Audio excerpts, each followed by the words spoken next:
Hi, everyone. Welcome inside another edition of our Wednesday with the Flames. My name is Alan York, the voice of the Flames, and joining us today is Athletics Director Ian McCaw. Ian, good to have you on the show here today. How are things on this Wednesday for you and the Flames? Yeah, well, Alan, thanks for having me, and I've really enjoyed watching this series. It's been really enjoyable to hear from our coaches, and it's an honor to be with you today to share a little bit about what's going on department-wide. You and I have had some conversations the last couple of days about, how do you want to approach the chat here today? We have a lot of questions sent in from fans, and we're going to get to those in a minute. But the first question I've got for you, let's back up to January, February, the thought of, hey, some things that we know in college athletics might not be the same in the days and weeks to come. Baseball comes to mind when they were heading to Columbus, Ohio to play Ohio State. And the bus had to stop, and that's kind of when the world stopped. Since then, conversations you've had with your mentors and your colleagues to get us through this pandemic. Tip of the cap to you and your leadership. I think Flames Nation is in good hands from the top all the way down. But how have you adjusted to what life is like for us now, Ian?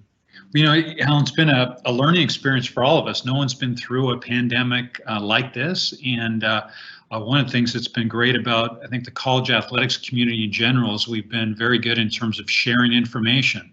And even though, on Saturday afternoon, we compete as hard as we can against each other to try to win games, we've really done a good job, I think, of sharing best practices, ideas, concepts on how to deal with COVID-19 on our respective campuses. And so that's been very, very helpful. And then, more locally, Liberty's done a great job. We have a university COVID-19 task force, and Dr. Keith Anderson heads that up, and we're following our lead from them.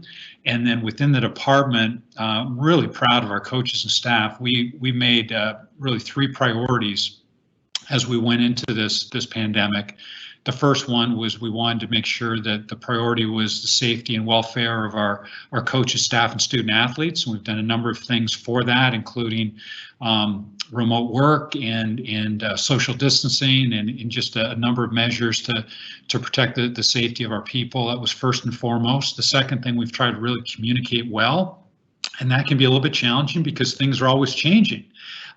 Nationally and within the Commonwealth of Virginia and locally, but I think we've done really well communicating. And then the third thing we've really impressed upon our coaches is to do a great job of staying in contact with the student athletes and checking on their academics, checking on their well-being, checking on their health, and both physical and mental. And I think that's really been important. And I can't say enough good things about how well our staff and coaching staff have done in that regard. So really been a proud time just to observe the great work that's been done. And we're certainly encouraged that we're moving in a good direction. We're in phase one, moving to phase two in Virginia. And we certainly feel very encouraged about the fall season.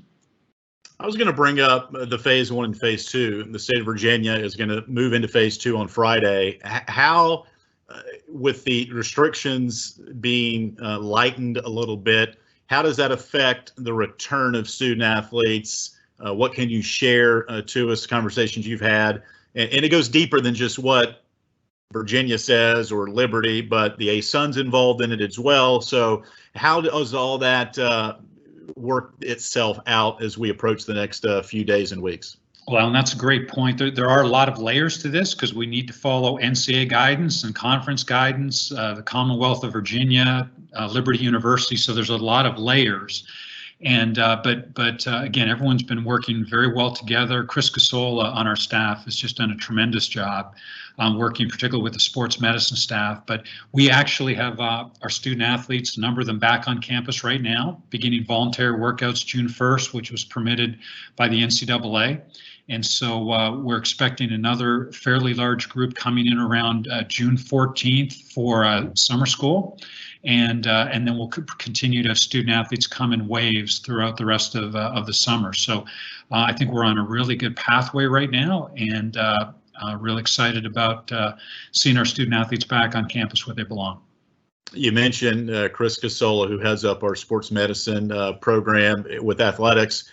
What has been some of the things that he has addressed and has administered, and some of the changes that even fans, if they take a trip through campus, they might see, okay, that's different, but in a good way for the safety of everybody? Yeah, most of what we focused on at this point has been student athlete related, just making sure we have all the protocols in place for their safe return to campus. And that includes quarantines and daily check-ins with sports medicine staff. And again, we want to prepare for their health. Obviously, we are looking ahead to times when fans return to campus in the fall, and we're starting to model different approaches in terms of providing a safe environment for our fans that's welcoming, that makes them feel very comfortable. And we have some good plans that we're formulating right now. And again, as I mentioned earlier, we're trying to get best practices and hearing from others around the country as to what they're doing. And I think we'll end up with a really good situation as we move into football season in the fall. Ian, wanted to also touch on, before we get to some other questions, around the country right now, there's some peaceful protests and some not so peaceful with what happened to George Floyd and his death. And Liberty Athletics is coming out with some statements today from Ian McCaw, basketball coach, Hugh Freeze also with football. What have been those conversations with our coaches about what's going on around the world and how to impact our student athletes? I know Hugh Freeze had a conference call with his players a couple of nights ago to kind of just talk about what's going on and their feelings and their emotions, and what have been some of those conversations our coaches and maybe student athletes and staff have had with you about it. Yeah, great question, Alan. And that's something we've tried to be very proactive with. And our coaches, again, have done a great job of leading in that regard. We've really encouraged our coaches to have those conversations very candidly with their student athletes. And Coach Freeze and Coach McCaw and others have just done a terrific job of reaching out to their student athletes, communicating with them. And we think this is just a tremendous opportunity for our staff and our student athletes to demonstrate how Christians should respond, when there is racial injustice. And this is a great time for us to lead out and show that really our Christian faith is based on loving God and loving our neighbor. And we believe every person's created in the image of God, and there's tremendous value in each person, and this is an opportunity for us to demonstrate that. So there are some very good conversations happening. I'm actually going to be speaking with the Student Athlete Advisory Committee tomorrow, and as you mentioned, a number of our coaches have spoken to their student athletes, but we want to have those conversations. We want to promote healing to those that are hurting, and we want to bring about progress in our country. And I think at the same time, we want our student athletes and staff to feel very comfortable here at Liberty. This is a diverse community. We're very inclusive and welcoming to everybody. And I think we're just very fortunate that we have coaches, staff, and student athletes that have come from all different backgrounds and different diverse experiences, and they come together and bring their unique gifts. And that's what makes our program and Liberty Athletics and our mission for training champions for Christ so special. Well said, Ian. And I encourage those fans, if you'd like to see those statements from men's basketball and football, you can log on to our social media channels and you can see those posts there. As we look ahead, all the fans want to know, when's football coming back? What's the stadium going to look like when fans are able to return? Again, questions that we're still working out, but what are some of those questions that you and the staff have talked about? Maybe if this team that's on the 2020 schedule decides they can't play, what are some of these contingency plans? I can imagine there's just hundreds that are going through the desks today. What are a few of those that you can share for fans that might be interested to know? Yeah, great question, Alan, and that is a hot topic for sure.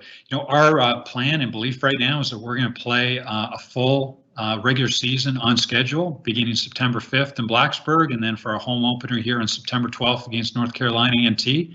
And that's how we're proceeding right now. But obviously, in light of the circumstances, we have created some contingency plans, primarily working with some of the other independents, because there is a concept that if the season ends up getting shortened, we can only play perhaps 8 or 9 weeks. It may just involve the conferences playing only conference games and eliminating the non-conference portion of our schedule. And obviously, as an FBS independent, we don't have a true conference. We have a quasi-conference, and that's our fellow independents. So we've actually spoken with, been in touch with Notre Dame, BYU, Army, New Mexico State, Connecticut and Massachusetts. So we've been in contact with all of those schools, putting together backup plans in the event that things don't go off, with a full regular season, and we will be prepared to make adjustments if and when that happens. Joined by Liberty Athletics Director Ian McCaw.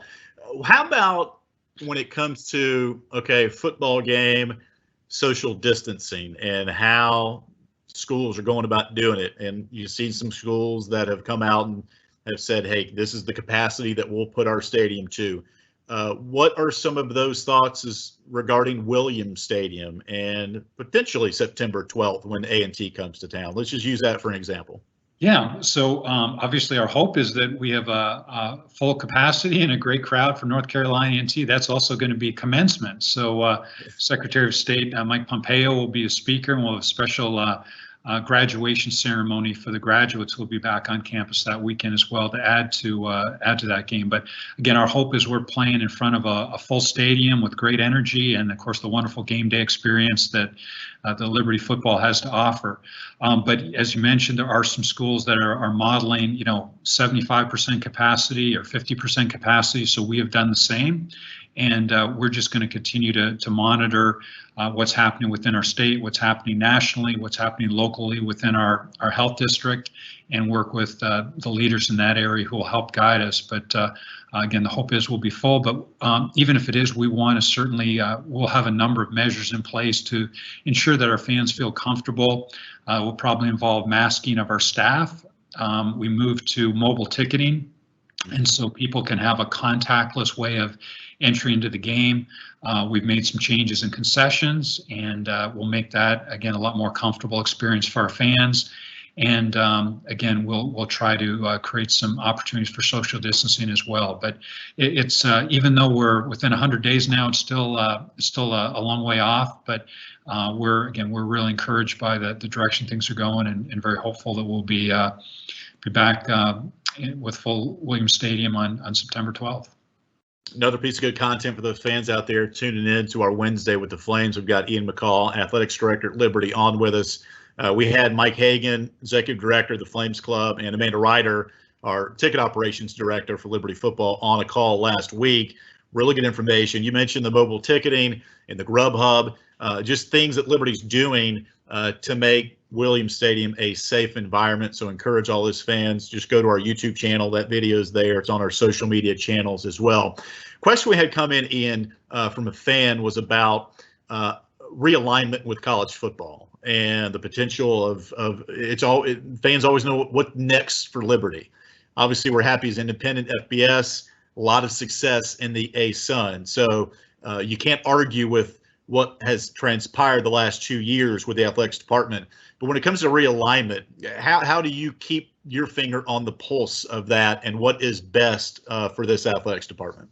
Well, certainly we've been very pleased with the model of FBS independent football and the ASUN conference that served our entire athletic program extremely well. We've obviously had great success going to a bowl game in year one in FBS football, and tremendous success of our teams in the ASUN conference, winning the All Sports Trophy last year. We were leading by a significant margin this year when the seasons were canceled. So again, I feel very good about where we are right now, but we certainly are always open to something that's better for us. And if there's an opportunity for us to move into a very competitive FBS conference that would afford us an opportunity to elevate our program, we would certainly have to evaluate that option.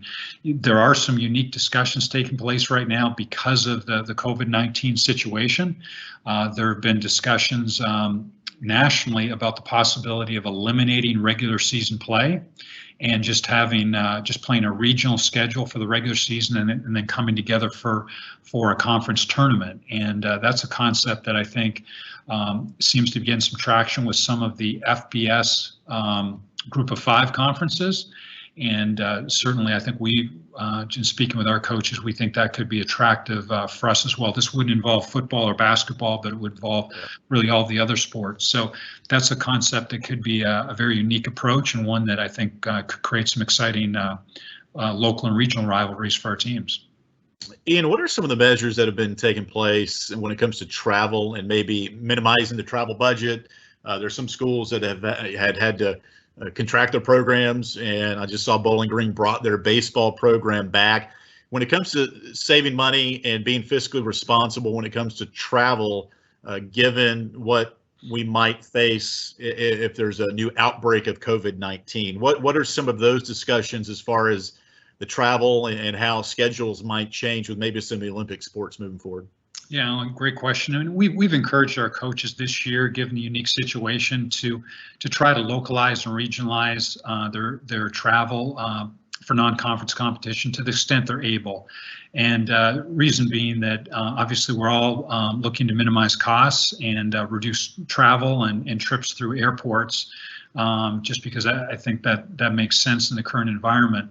But it also can promote some great local rivalries as well, and playing games that would be of great interest to our fans. So I think there's a lot of reasons to do that, and we're seeing more of that.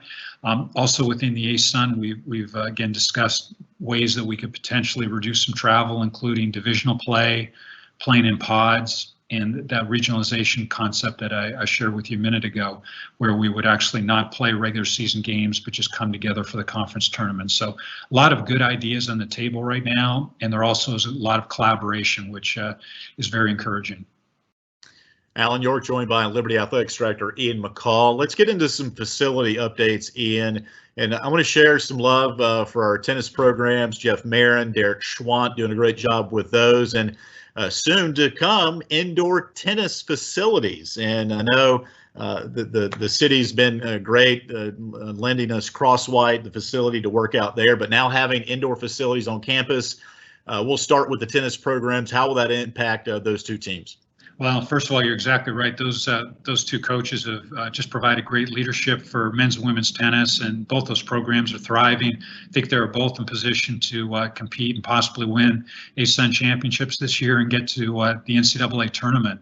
But the opportunity for us to have an indoor tennis facility on campus is really going to be a game changer for those programs. Instead of having to travel 15 minutes each way on a daily basis, they're able to just have a state-of-the-art 6 indoor court facility with locker rooms and meeting space right here on campus. And it's scheduled to be completed in January of 2021.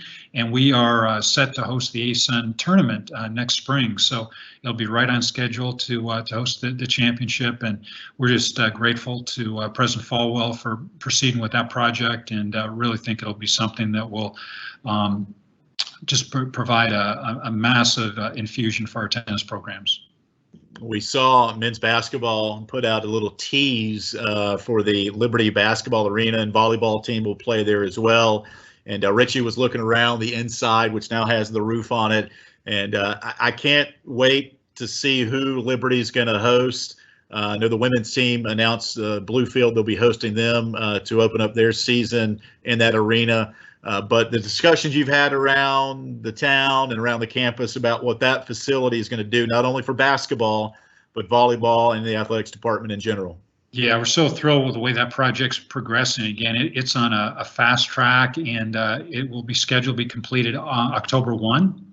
And the first event will be a volleyball game. So we'll be able to actually get our full volleyball season played in that facility. So that'll be a big boost for Trevor Johnson's program. And that's one of the fastest rising programs in the ASUN, and really excited about his leadership. And then as we transition to November, second week of November, we'll have both our men's and women's home openers. And what a great time that will be. And that facility will be just such an intimate environment. It's going to be loud. It's going to be energetic, and great home court advantage for our team. So we're really excited about what that will bring, and just that dynamic atmosphere will be something that I think all of our fans and particularly our students will really enjoy. Go back to football for a minute, Ian. The rollout of the Liberty Football Center expansion, the expansion of Williams Stadium, obviously it started a couple of years ago with the upper deck on the east side, and now there's some west side amenities being changed as well, and the club room on the third floor. A lot of opportunities for fans to enjoy a game.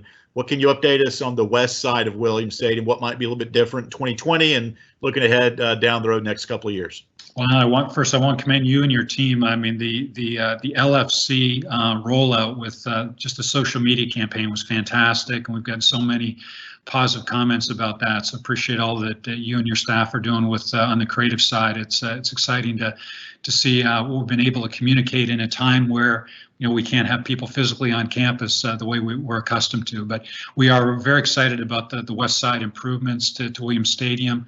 What people will notice is a new glass exterior on both the 4th and 5th floors, and we'll add new 3rd floor luxury indoor seating. Mike Hagan, I know, spoke about that last week, along with some improvements to the club area. So those will be great additions for our fans, and particularly those that have the luxury seats during this upcoming season. So great improvements as well there.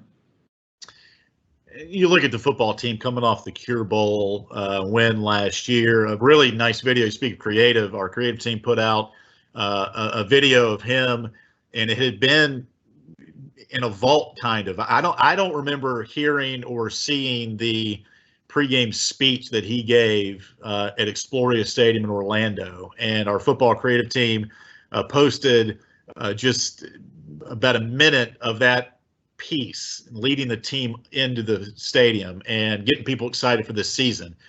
What residual effects have you seen from that bowl win and the job that Hugh's doing in a very short amount of time for the football team? Well, we're just enjoying great momentum right now in football, and can't say enough about the job that Coach Freeze has done as a leader of that program. On the field success, obviously winning the bowl game. Academically, I think we had the best semester we've had maybe ever, and he's also recruiting at an extremely high level. So you put that together, you add the LFC.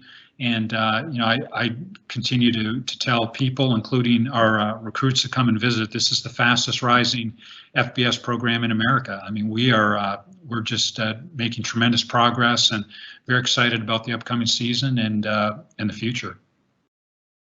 A lot of noise also, Ian, about NCAA and moving forward with, student athletes getting paid for their name, image, likeness. What are you hearing about that? How many conversations weekly do you have, maybe, or monthly, about that particular part of what the NCAA may or may not do down the road?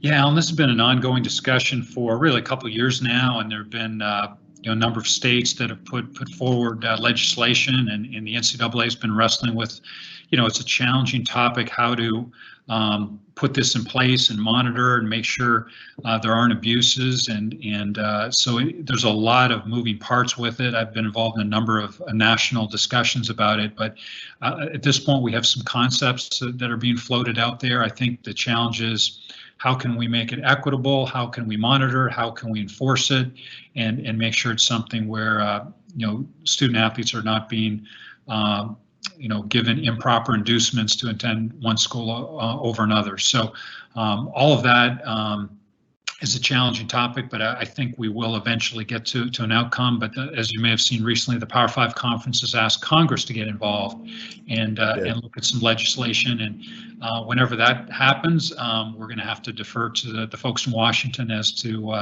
how they want to proceed. I want to focus on tickets for a minute. Liberty football season tickets, men's basketball, women's basketball season tickets on sale right now. Log on to libertyflames.com for more information on that. What have been some of the creative ways digitally that our staff has implemented the ease, if you will? You mentioned mobile ticketing, getting into games, but it's really easy for fans to really get a lot of great tickets with just the way digital ease is now with mobile phones and laptops. And speak on how easy that is, Ian, to get Liberty tickets, and why it's important when you do get tickets to purchase them through our Liberty Athletics department. Yeah, great point, Alan. And of course, the ticket industry's changed. A number of years ago, the way you got tickets was you showed up at the ticket office and you brought your check and you paid there. And now that's the minority of the way people purchase. Most of them are buying tickets either, again, through a mobile platform or a website, and our staff has adapted that. We, again, between mobile ticketing and some of the digital platforms that we're using to sell tickets, that's really helped create a very smooth and easy transaction, for our fans. And I've been just really impressed too, also with the loyalty of our season ticket base. And there's some excuses right now to not buy season tickets between COVID-19 and some economic issues, and our fans have been fantastic. And we're right about the same places we were last year in terms of season ticket sales.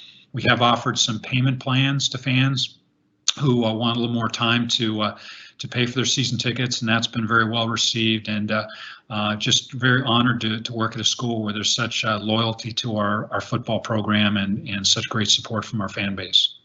A couple more thoughts here. We're joined by Ian McCaw, Liberty Athletics Director. Our final Wednesday with the Flames, and you can look back at the archives of other interviews we've had. Even though we slated this as the final one, I got a good feeling we're going to get some reaction from fans wanting more. So we're going to go back to the scheduling, to the drawing board, get some more people involved here. A couple more thoughts, though, Ian. When you have stated in the last year, this is kind of the golden age for Liberty Flames athletics. A lot of success on the field, in the classroom, and the mission statement you remind us of all the time, I really think is very poignant and really speaks to the importance of not only being a great athlete, but obviously student and stewards in the community, and you want the student athlete experience to be top notch. When you mention the golden age and continuing moving this forward, what needs to be done not only with the students, with the players, with our staff, with the fans, to continue to rise with us and continue that moniker and continuing to help Liberty Athletics elevate itself not only in Lynchburg, but regionally, around the country, and ultimately around the world? Yeah, great question. So our vision is threefold. It's to train champions for Christ. That's historic here at Liberty. It's to provide a high quality student athlete experience, and that's academically, athletically, spiritually, and socially. And then the third part is to achieve victory with integrity. We want to win, and we want to win the right way. So that's our vision. And I just think we've made great progress in all three aspects of that across the board. And again, as I mentioned, we have an elite coaching staff. All of our programs are thriving, literally enjoying competitive success across the board. And I think we continue to be on an upward trajectory. We're just going to continue to get better from here. We're recruiting at a very high level. You asked what the key is moving forward. I think the most important thing for us to do is, and it really falls into Chris Casola's area, the champion performance team, it's student athlete development, because the 18-year-olds, when they come here, our ability to develop them, again, athletically, academically, spiritually, socially, helping them to reach their full potential, that's going to be the key to us enjoying, sustained success in all of our sports. And I think we're doing really well in that area, but it's something we continue to invest in, something we continue to refine. And I think between Chris's whole team, which is sports medicine, it's athletic performance, nutrition, Christy Bites and the academic staff work closely. Ed Gomes and our sports ministry team are involved. It's really putting all of the people around our student athletes to help them thrive. And I don't think there's a school in the country that does that better than Liberty University. Couldn't say it better myself, Ian. I appreciate the time here today. 30 minutes comes and goes really quick in these conversations. A lot to unfold, a lot of great information coming from your desk. We appreciate the time and look forward to having you on again soon, okay? Appreciate it, Alan. Thank you.